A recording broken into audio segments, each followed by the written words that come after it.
નમસ્કાર મિત્રો, સ્વાગત છે તમારું ગીતાસ ટેસ્ટી કિચનમાં। આજે આપણે બનાવશું શરદ પૂનમની સ્પેશિયલ અને હેલ્ધી રેસિપી એટલે સ્વાદિષ્ટ દૂધ પૌવા।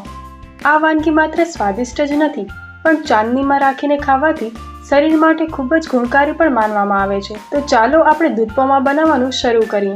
અહીં મેં એક વાટકી જાડા પૌવા લીધા છે, જેને બટેટાના પૌવા પણ કહેવામાં આવે છે। તેને એક ચાળણીમાં નાખીને પાણીથી સારી રીતે ધોઈ લઈશું।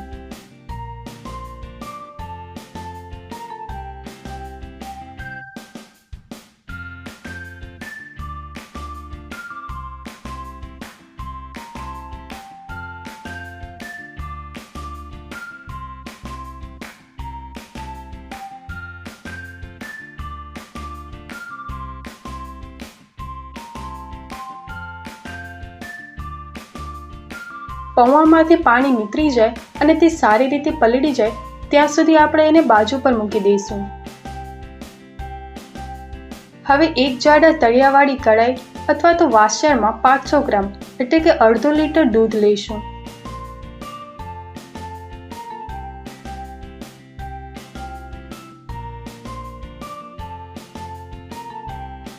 અને તેને ગેસ પર ઉકળવા મૂકી દઈશું।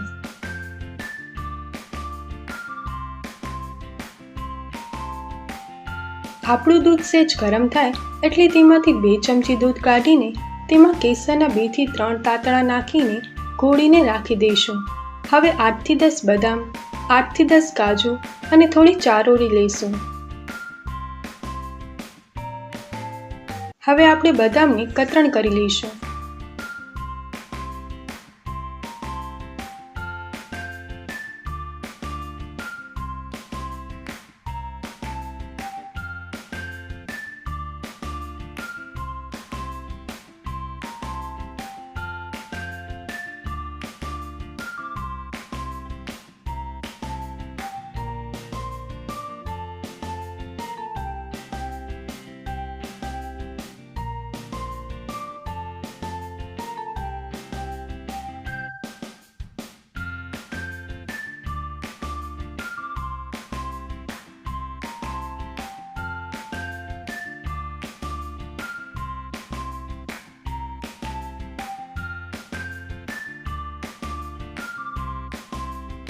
અને કાજુના પણ નાના નાના ટુકડા કરી લઈશું।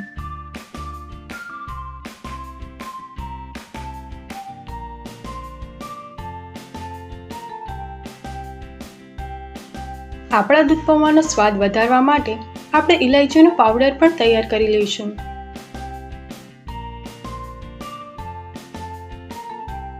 અહીંયા મેં 5 ચમચી જેટલી ખાંડનો ઉપયોગ કર્યો છે। તમે તમારા સ્વાદ મુજબ વધારો કે ઘટાડો કરી શકો છો।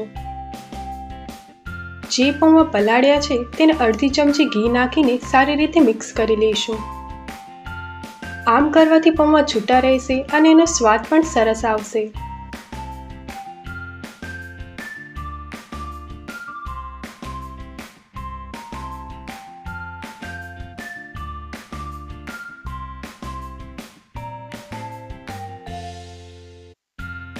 હવે દૂધમાં સરસ ઉભરો આવે એટલે આપણે તેમાં 5 ચમચી ખાંડ નાખશું।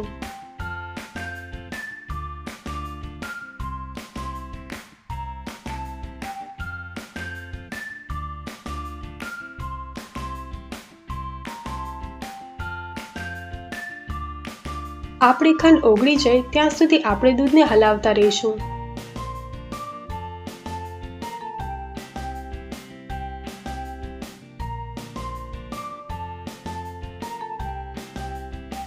હવે ઘીવાળા પૌવા ધીમેથી દૂધમાં નાખી દઈશું। હવે ચમચાથી બરાબર મિક્સ કરી લઈશું, જેનાથી આપણા પૌવા તળિયામાં ચોંટશે નહીં।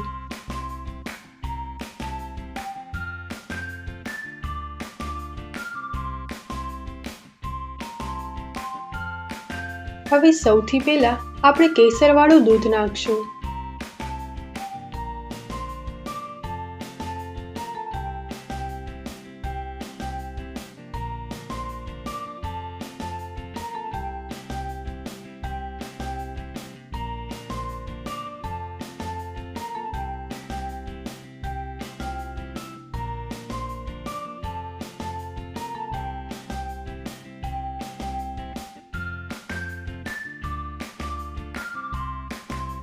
હવે આપણે 2 થી 3 ઇલાયચીનો પાવડર નાખીને ફરીથી બરાબર બધું મિક્સ કરી લઈશું.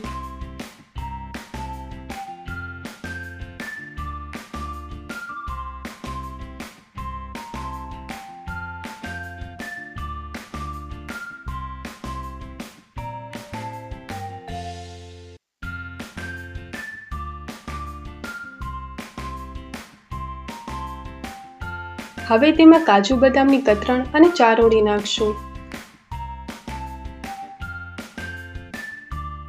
આ બધાને સારી રીતે મિક્સ કરીને આપણે આ દૂધ પૌવાને 5 મિનિટ સુધી ઉકળવા દઈશું, જેથી પૌવા દૂધમાં સરસ રીતે ભળી જાય અને આપણું દૂધ એકદમ ઘટ્ટ થઈ જાય.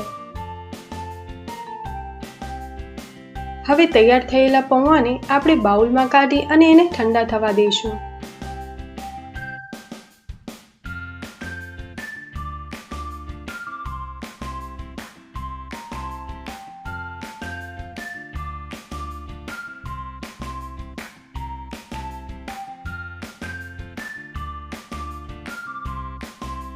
પૌવા સારી રીતે ઠંડા થઈ જાય પછી આપણે તેમાં 2 ચમચી ગુલાબનું શરબત નાખશું અને એને સારી રીતે મિક્સ કરી લઈશું. આ સંપૂર્ણપણે ઓપ્શનલ છે. જો તમને ગુલાબનો સ્વાદ ન ગમતો હોય તો તમે એને ન પણ નાખો, તો તમે તેને સ્કીપ પણ કરી શકો છો. સાદા દૂધ પૌવા પણ એટલા જ સ્વાદિષ્ટ લાગશે. બસ તો તૈયાર છે આપણા સ્વાદિષ્ટ અને પૌષ્ટિક દૂધ પૌવા.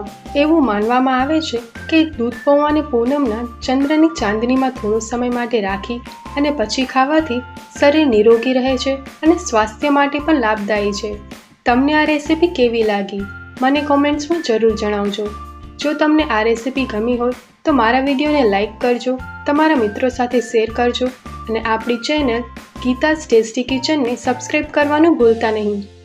ફરી મળીશું એક નવી રેસીપી સાથે. Thanks for watching.